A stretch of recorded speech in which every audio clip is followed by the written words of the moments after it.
Bhagyashree, and I work in care practice. Today, I have one of my lovely colleague from past, Ms. Zara Gale. She's a clinical manager in Bupa. Thank you so much, Zara, to share to come here today, actually, to have this discussion. And Zara, I really wanted to share your experience. Recently, you have had Oxford, vaccine, and there's so many vaccine hesitancy going on, a lot of fear in the society. So, would you please share your experience of taking vaccine? And as a healthcare professional, your clinical manager, what was your worry or concern? Could you share us? Absolutely. Thank you for inviting me, Ashree. So you're absolutely right. I had the AstraZeneca Oxford vaccination a few weeks ago. So prior to having the vaccination, I did do some reading around it. I understand as well as everyone else that there is some concerns, that some people are worried. And I wanted to do my own reading and my own reassurance that having the vaccination was the right thing. And I think as a healthcare practitioner, you have two hats. You have your personal view, like everybody else does, and you also have your clinical view of how you look and how you see things. So on a personal level, I had the thoughts that everybody else might have, that I read things that maybe troubled me or concerned me. But I also had that clinical mindset where I went away and I looked at the research and I did my own reading, and I felt really reassured and really encouraged by what I found and what I read. And I also felt it was really important for me to have the vaccine because I am face to face with the public working in healthcare. It was really important for me to have that to ensure that I am not putting any of my patients at risk, or myself, or indeed my family as well. So I had the Oxford vaccine, as you say, a few weeks ago, and the vaccine itself was very quick, painless, a very easy process. I will confess I had a few days afterwards where I didn't quite feel like my normal self. I felt a little bit fevery for 2 or 3 days. I had some tenderness in my arm. It wasn't comfortable to lie on that side when I slept. But maybe 3 to 4 days later, it was all gone and I felt my normal self.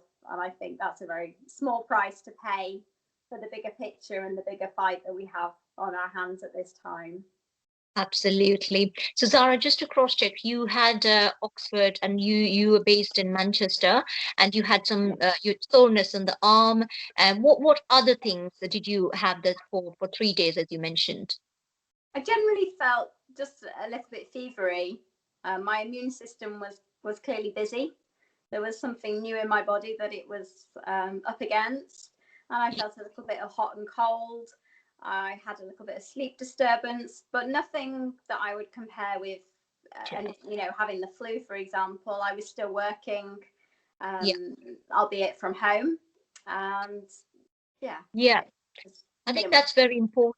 I'm glad you mentioned about your immune system was active, and that's a message that your body is doing something. The vaccine is being effective, because the whole point of having a vaccine is actually to activate your immune response. And when your immune response is active, you do get mild fever, myalgia, so that will be considered as like a major side effect. That's true. And I think a lot of people believe that to be a symptom that they may have been given the flu or they may have COVID, but it's actually very different. It's your own system kicking into action and recognizing that. So it's actually a positive. And that thought that it was a positive was much easier to get through it. That's brilliant. Thank you. And I'm really thankful for you to, you did your own research, and that's what is important. What is your view? Because there's so many things online. What message would you like to give it to everyone who's going to have the vaccine, or who has got some sort of doubts in this? I think that's a really important question.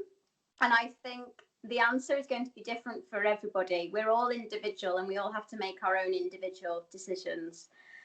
I don't think there is anything wrong with people having doubt or questioning things. I think it's important to ask questions, because then will you get answers.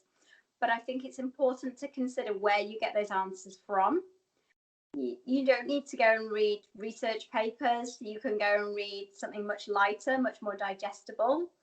But I would consider people to think about where that source is, who's written it, and who might have, input or edited or commented on it.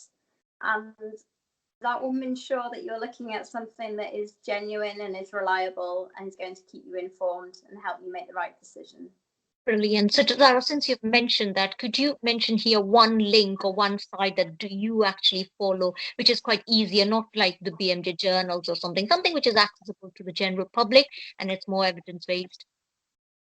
Oh, that's a question to put me on the spot.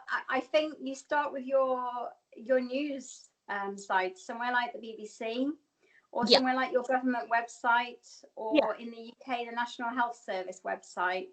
We right. know Yeah, that those are reliable and unbiased yeah, websites where we can gain information.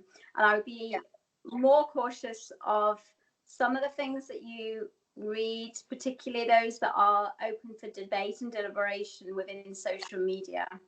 yeah, There's a lot of good there, but there's a lot of conflict within those yeah. platforms. Yeah, that's correct. I always advise, as you know, I've been vaccinating from last few weeks. I always advise people to go to NHS, www.nhs.net or UK to get some sorts of information.